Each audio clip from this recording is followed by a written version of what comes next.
Welcome to Unpacking the Track. This is episode 3, and today we are doing a major deep dive. We're dissecting the high-stakes, incredibly ambitious track Between the Beast and the Overmen by Hush Density. Before we jump into all the dense philosophy and existential angst, just a quick note for any new listeners. Yeah. You are hearing voices generated by artificial intelligence. That's right, digital avatars, but the analysis, the debate, the whole vibe, that's all real human thought, pulled directly from the source material for this deep dive. Okay, let's get into this. I mean, we have a track that is just drenched in Nietzschean philosophy, existential dread. It's almost like a painful self-help manual set to music. Right. It's charting this incredibly difficult, nonstop evolution of the self. And what strikes me right away is just the ambition of the title, The Beast and the Overman. They are not trying to write a song about losing your keys. They're trying to sell you on a total life overhaul. It's a huge declaration of intent. It's not a song you just, passively listen to. It's demanding that you wrestle with these ideas right alongside the artist. It's exactly. Hush Density isn't easing you into the pool. They're throwing you right into the deep end, hitting you with the core philosophy from the very first second. So let's zoom in on that opening sample, the Nietzsche drop, as we're calling it. It's the cornerstone for the whole thing. It really is. It says, "A wise man once said, 'Man is a bridge stretched over the great abyss, a bridge between the beast and the starman.'" And that quote, which is, pulled straight from Thus Spoke Zarathustra, it sets up the entire playing field. Man isn't defined by being comfortable or stable, but by being in transition. A transition between what? Between his origin, the beast, which is just base animal nature, instinct, immediate gratification, and his ultimate potential, the starman or the overman. The Übermensch. The Übermensch. The whole idea is that humanity, as it is right now, is this messy, unstable thing that we're supposed to overcome. And see, this is where my skepticism kicks in immediately. I hear that and I think, oh great, Philosophy 101. Oh, come on. No, seriously. Is there going to be a quiz at the end of this?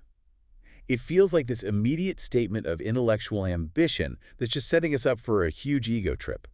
I don't see it as an ego trip. I see it as setting the stakes. It feels like it's saying, we're not just making music, we're redefining humanity, and you should feel small for listening to this on your commute. It feels pretentious. It creates a barrier. See, I genuinely love the ambition. I call it high-stakes intellectual hip-hop.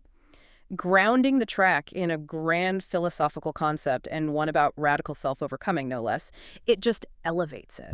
It's so far above standard lyrics about, whatever boring topic. It sets a serious tone. It demands that you engage with your own potential. It's a challenge right out of the gate. But that pretension, it sets up this massive expectation that the protagonist is already on some higher plane, which gets completely undermined by the very next line. But that's the point. He's claiming this philosophical high ground while he's still living in the mud. Exactly. The track isn't about being the overman. It's about the raw, painful fact that the struggle is real, even for someone who gets the theory. He's saying, look, I know the philosophy, but living it feels impossible. And that's the song. So the grand solid bridge of the philosophy versus his messy reality. Yes. And that leads us perfectly into verse 1, where he immediately modifies that metaphor. He chooses a new, far more dangerous structure. The line is, yeah, but I ain't a bridge, I'm the tightrope in the dance. And we have to pause on that. The difference between a bridge and a tightrope. It's subtle, but it's a huge philosophical shift from the original quote. He's rejecting stability. Exactly. I see it as a critique of passive self-improvement. A bridge, once it's built, is just there. It's stable. You walk across, the path is set. It's predictable. It's guaranteed. But a tightrope, that requires active, continuous, moment-to-moment effort. It's a performance. It requires absolute, painful focus. Okay, but this is where my skepticism spikes again. Why choose the tightrope? Of all things, it emphasizes maximum danger, maximum vulnerability. Because that's what growth is. But it implies that failure isn't just possible, it's probably fatal. The great abyss is right there. I look at that and I just have to ask, why does self-improvement have to be so dramatic and stressful? It does. It feels like self-inflicted difficulty, like he needs the drama to feel like he's actually trying. Because if you're truly trying to forge something new, the overman, There is no pre-built bridge for you. The tightrope means you are creating the path by the act of walking it. It's about constant, conscious micro-adjustments. Right. It's the blueprint for success. It's activity over passivity. It's accepting that stability is an illusion when you're aiming for something radical. But if we look at the original context, Yeah. the story of the tightrope walker in Zarathustra, it ends in tragedy. The tightrope walker falls. He dies in front of the crowd. Mhm. So he's choosing an inherently tragic path, one that most people fail at. Mhm. You see the inspiring effort. I see the altitude and the massive risk of a catastrophic fall. Because the death in the song is the death of the beast self. If the journey was safe, the transformation wouldn't be real. The tightrope creates high stakes. You either transform or you fall back into the abyss. Exactly. You either commit entirely to this difficult process or you break. And that commitment is the difference between a dreamer and an achiever. And that phrase, in the dance, that's critical too. It's not a rigid march, it's fluid. It means the discipline has to be creative. Yes, you have to respond to the instability, to the sway of the wire. You can't just rigidly resist it. It's that blend of structure and flow that defines mastery. It's the synthesis of the structured mind and the intuitive body. Mm-hmm.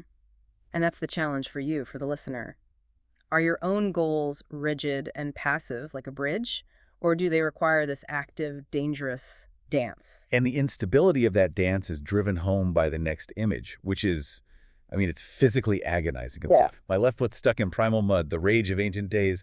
My right one's reaching for the stars through a cosmic haze. That's the perfect visualization of the conflict. He's literally trying to rip himself in two, the low, instinctual self and the high, aspirational self. But can we just talk about the biomechanics here for a second? It sounds like a terrible pulled hamstring existential yoga pose. Oh yeah, it's not supposed to be comfortable. It's a profoundly unsustainable tension. The primal mud, the pull of instinct, of comfort, is always going to be heavier and stickier than the abstract pull of a cosmic haze. I agree it's unsustainable. The physical impossibility of it suggests the whole effort is just doomed to be painful and ultimately lead to a collapse. But you're focusing on the pain, I'm focusing on the necessity. The pain of the stretch is the cost of progress. If both feet were in the mud, there's no movement, there's no evolution. Okay, so define the terms. What's the primal mud? It's not just instinct. It's the quick fixes, the immediate gratification, the distractions, the self-sabotage. It's everything we do when we choose short-term comfort over long-term growth. And the rage of ancient days that suggests the beast isn't just lazy, it's active. It's a powerful, violent force fighting back. Right. It's the impulse to lash out when things get hard, to regress. The beast is fighting him. And the cosmic haze, you pointed out, it's hazy. That's crucial. The destination isn't clear. No, it's not a map with a GPS. It's a beacon, a direction. And the pursuit of that haze is what keeps him from sinking. This tension is the engine of his evolution, not a flaw. So he can't rest. He has to constantly lean toward that uncertain future, even if it feels like he's tearing himself apart. The second he finds balance, he stagnates. And the line that follows confirms it. I ain't an animal no more, but not yet a titan in this space. He's in philosophical limbo. He's defined himself by being in between. Which means he's left the old security behind, but he hasn't reached the new mastery yet. And that's the hardest part of any transformation. And this all culminates in one of the most violent metaphors in the verse, this image of self-forging, just stuck between the hammer and the anvil in this place. A powerful line. See, this confirms my point that the pain is forced. He's passive here. He's not the blacksmith. He's the metal being struck. I completely disagree. This transition is violent, involuntary. And the word stuck, it makes him sound like a victim of his own journey. No, I strongly challenge that idea of victimhood. The forging is the whole point, but he is choosing to put himself there, to subject himself to that heat and that impact. But stuck implies he has no agency. If he were truly passive, he'd just stay raw or in the mud. He'd avoid the forge. By placing himself between the hammer and the anvil, he's actively choosing refinement no matter how violent it feels. Stuck still sounds to me like he can't control the duration. The pain is just happening to him endlessly. The hammer's coming down and he can't stop it. That sounds like suffering, not progress. But that's the reality of profound change. It is slow, it is painful, but you have to connect it back to the chorus, the idea of redefining my own name. Okay. You don't redefine yourself gently. You do it through pressure and heat. The anvil is reality. The hammer is the force of will. So we're left with two ways to see it. Is he a victim being beaten into shape? Or is he an alchemist who is self-imposing the painful conditions he needs to transform? Given the ambition of the song, I lean heavily toward the latter. The beast wants to avoid the hammer. The potential overman knows that the hardness you get from the hammer is what you need for the tightrope walk. So the first section basically sets the stakes. Human life isn't stable or secure. It's a continuous, painful balancing act. Exactly. And the pain isn't a sign of failure. It's the metric of purposeful progress. Okay, so now the tightrope walker looks down and the pressure changes. It moves from physical tension to social judgment. Let's get into the pre-chorus. And the first voice he hears is not encouragement. It's a demand for him to fail. The lyric is, the crowd below me screaming, fall, just break and let it go. This is the classic, maybe a little cliche image of the misunderstood genius, right? The outsider. I take a more definitive stance. This is pure, unadulterated crab mentality. The herd, the masses who choose comfort, are actively malicious to anyone who dares to rise above them. Why malicious? Because it exposes their own mediocrity. His climb validates the struggle, so the higher he gets, the louder the resistance. The crowd doesn't want transformation. They want proof that it's impossible. See, I challenge the assumption of malice. I think that's a little self-centered on his part, maybe even paranoid. Oh, so? Maybe they aren't evil. Maybe they're just he looks unstable up there. They don't want to watch a catastrophe. It's just anxiety from watching someone take a huge risk. But they're screaming, fall! That doesn't sound like worry to me. You are way too trusting in people. Maybe. But I think it could be something simpler. Maybe it's just schadenfreude.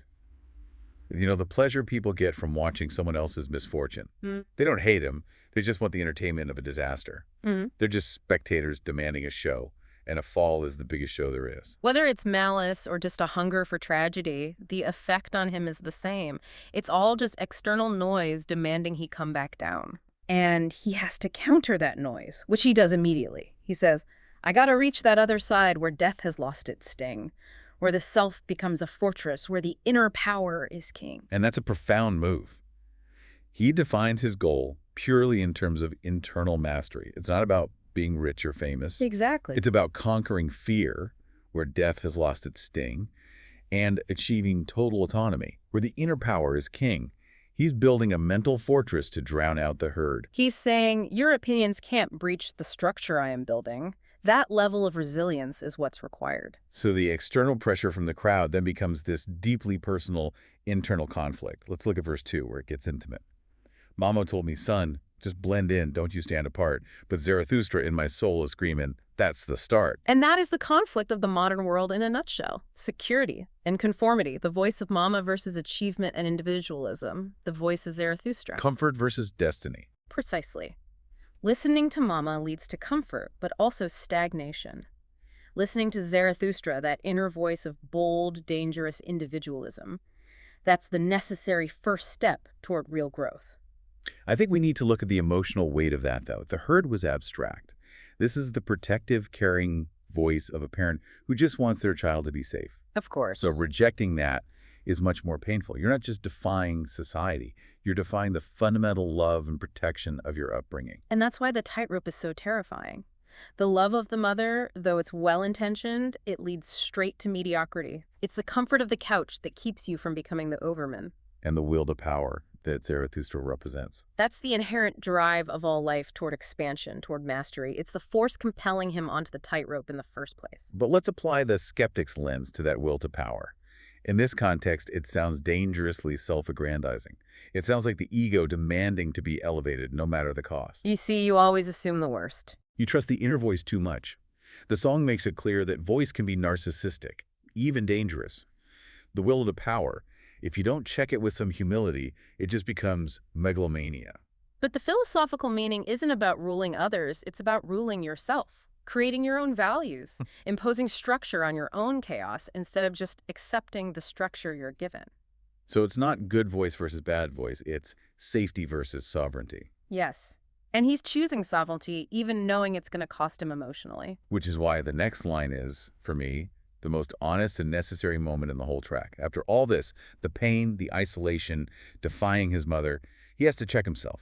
He asks, am I becoming who I'm meant to be or locked in my psychosis? That's the existential checkmate, isn't it? It shows that this whole pursuit is filled with crippling self-doubt. I absolutely love this line because the pursuit of overman status, Hmm. it is psychologically indistinguishable from severe ego inflation or delusion. The line between genius and madness. Exactly. How can you, the tightrope walker, tell the difference between a necessary break from reality and a complete mental breakdown? They both look like you're defying the world. I think the distinction is in the results Right. and the intention. If the willpower is channeled into creative self-mastery, if he's actually walking the tightrope, it's growth. If it's just reckless self-destruction, it's psychosis. Right, but he asks the question because he doesn't know the answer. And if he doesn't know, the risk of misdiagnosing himself, of falling into pure madness, it's incredibly high. The abyss below isn't just external failure, it's total internal collapse. But the fact that he's asking the question is the safeguard. That's the self-reflection that separates the genuine seeker from the narcissist. He's aware he might be delusional, and he proceeds anyway. If you were already logged in psychosis, he wouldn't be able to ask the question. Exactly. That honesty, that ability to self-scrutinize is what makes the struggle so powerful. It's the ultimate humility you need to attempt the ultimate hubris. It's the difference between self-awareness and self-delusion. And hush density has to include that moment. The high stakes, mental, social, and physical, are what validate the entire journey. And now, let's ground all of this philosophical tension in something devastatingly relatable. Yes, the next line. It's the ultimate image of the modern contradiction. The brutal, visceral image of modern man. In the mirror, see an ape dressed sharp in a business suit, but the fire in my eyes will not be rendered mute. That's probably the most powerful and relatable image in the whole track. It just captures that corporate absurdity, trying to reconcile our primal instincts with our professional lives. I argue the suit represents imposed discipline. A tool. Yeah, a tool, a structure, the mechanism he uses to control the rage of ancient days so he can achieve some kind of modern professional success. See, I see it completely differently. To me, the suit is a costume. It's a veneer. A flimsy disguise hiding the rage and the discomfort. The ape is still there. He's just constrained and stressed out. This image suggests civilization is just repression, not refinement. He hasn't transformed the beast. He's just covered it up and called it professional. But if he's an ape, why wear the sharp suit? An ape wouldn't voluntarily submit to that kind of discipline unless it served a higher purpose. Okay, what purpose? Maybe he's using the suit as a tool to gain influence or control. He knows raw instinct won't get him across the tightrope, so he imposes the order of the suit, the punctuality, the protocol, as a necessary step up from the mud. Or the ambition requires a disguise, which is fundamentally dishonest to his core self. Yeah. He has external success, but at the cost of internal coherence. That friction, the fire raging under the starched collar, that's what leads to burnout. So the struggle isn't just beast versus overman. It's the natural beast versus the professional beast. Right. With the true overman still this distant, hazy goal, the suit is a frustrating compromise. And that makes the listener ask, right? How much of my own discipline is genuine structure and how much is just a costume I have to wear? When I go into that meeting, am I mastering my ambition or am I just a really stressed ape trying to keep my suit clean? It's a moment of devastating self-recognition. And that friction pushes him toward isolation, which we see in the bridge. So let the world just call me crazy, caught in my ambition, I'm walking to myself on a solitary mission. Yes, the ultimate declaration of autonomy. But let's talk about the cost of that. Solitary mission suggests deep alienation, not mastery. It has to be solitary. But if you have to walk the tightrope completely alone, what's the value of the achievement? The destination seems so lonely. You see a blueprint for success. I see an early warning sign for burnout. But true, revolutionary progress has to be solitary. The vision is unique. No one else has the map to the overman because the map has to be drawn by the walker. He's willing to be called crazy. That's the tax on being an original. There's a difference, though, between temporary solitude for focus and defining your entire life as a solitary mission. It suggests a permanent rejection of community. And that might be necessary for the philosophical ideal, but it's probably terrible for a healthy human being. It's a trade-off. Is my potential worth the cost of my connections? And he is clearly choosing the potential. He needs that solitude for the transformation to happen without interruption. He's choosing his future self over his present relationships. And the song acknowledges that this internal pressure, it isn't just about discipline. It needs the raw material of disorder. Yeah. The next line is beautiful and terrifying. From the chaos deep inside, a dancing star is born. A classic quote. Okay, let's be real, though. My life is chaos. My kitchen is chaos. My schedule is chaos. Does that count? This phrase is just too easily used as an excuse for being irresponsible. That's just being messy. That's not what he means. So what's the philosophical chaos? The chaos here is the raw, unformed, molten material of the soul. It's the intensity, the unpredictable power. It's the fire in his eyes we were talking about. It's the unchanneled beast energy. You can't forge the dancing star, the creative purpose, without the heat and pressure of that internal struggle. So the beast is the raw material, the tightrope is the structure, and the chaos is the energy that fuels the walk. Precisely. You need the passion, the rage, the drive of the beast to provide the kinetic force. Without the chaos, you're just stagnant order, a fixed bridge going nowhere. He's taking the raw, chaotic energy of the beast and using the discipline of the walk to shape it into something refined. A purposeful, self-inflicted storm. And the tension is right there in the next line. The rope begins to tremble from the weight of my own vision. And that's a stunning inversion. The vision, the goal, is what's creating the instability, not the crowd, not the wind. His own potential is too vast, too heavy for the foundation he's currently on. He's shaking his own world into existence. Which confirms the struggle is mostly internal. The biggest hurdle isn't the world, it's the size of his own self-imposed goal. Right. The burden of potential is heavier than the burden of instinct. And that makes you think. If your life isn't trembling, if you feel stable, maybe your vision isn't heavy enough. We circle back then to the central action in the chorus. It synthesizes all these conflicts. The tightrope, the hammer, the chaos into one defining act. The core, repeated action of self-forging. It's in the chorus.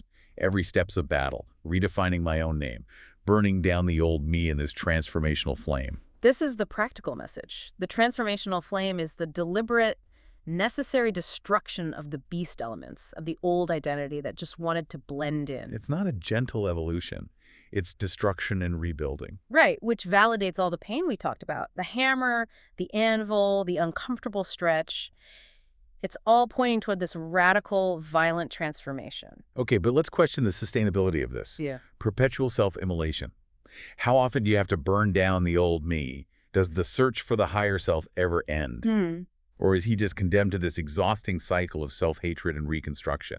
The Overman sounds like an entity defined by exhaustion, never peace. It is tiring, absolutely. That's the struggle. But the alternative is stagnation, which he sees as a fate worse than death. So the goal isn't to arrive at some perfect static state. No, the goal is to master the process of continuous becoming. The flame never stops because the old me is always trying to creep back in, demanding comfort, demanding a return to the mud. The fire is the necessary state of being. So the freedom isn't at the destination. The freedom is in maintaining the fire. Yes. The tightrope isn't a route to a stable platform. It's a perpetually active state of balance. And it requires an iron will, which he says, to forge the Übermensch, my will, my struggle, my why. The struggle becomes the motivation itself. And that reframes self-mastery completely. Mastery isn't being perfect. It's mastering the process of imperfect, continuous effort. Which brings us to the outro, where the whole thesis gets crystallized. Between the beast and Overman, with everything to prove, won't fall, won't fail halfway to where I'm meant to be, become who you are in the struggle, finally free. That final Nietzschean command, become who you are. And this is where we find the common ground. The ultimate truth of the song is that the struggle is the point. Yeah, I agree with that. The Overman isn't a destination. It's not a fixed identity you unlock. It's the continuous, daily, painful process of walking the tightrope. The second you stop struggling, you fall back into being the beast. You sink into the mud. The core theme is loud and clear. Evolution hurts. Growth is terrifying. But staying a beast, accepting mediocrity, that's infinitely worse. The freedom he finds isn't at the end of the journey. It's in the effort itself. The struggle is the liberation. And the key promise in there is that conviction won't fall, won't fail halfway. That iron will we talked about, that's the engine that keeps him going. The song doesn't offer comfort. It offers validation. It tells you that the difficulty you feel when you're trying to evolve, that's not weakness. It's proof that you're engaged in the process. Your pain is the evidence of your ambition. So to wrap this up, Yeah. We started with the ape in the suit, trying to reach the Starman. We'll have a final challenge for you, the listener. When you look in the mirror before you face the world, are you actively refining the suit, using it as a tool, transforming yourself with fire and discipline? Or are you just admiring the sharpness of the ape's costume? Is it constrained a disguise? or is it a mechanism of self-mastery? That's intense. My final thought is maybe a bit warmer, more practical. Don't be afraid of the tightrope walk. The wobble under your feet doesn't mean you're about to fail. The wobble means you're moving forward. It means you're engaging with the necessary chaos. Stability is stagnation, so keep your eyes on the Starman, that hazy vision of your potential, and let the trembling be your guide. Embrace the process. The tightrope demands everything, but it promises the only real freedom, the freedom to define yourself. A profound, relentless track. Hush Density delivered exactly what they promised in that opening line. Thank you for joining us for this deep dive into the philosophy and the lyrical structure of Between the Beast and the Overman. We hope we gave you plenty to chew on as you contemplate your own walk across the abyss. Thanks for listening to Unpacking the Track. We'll catch you next time.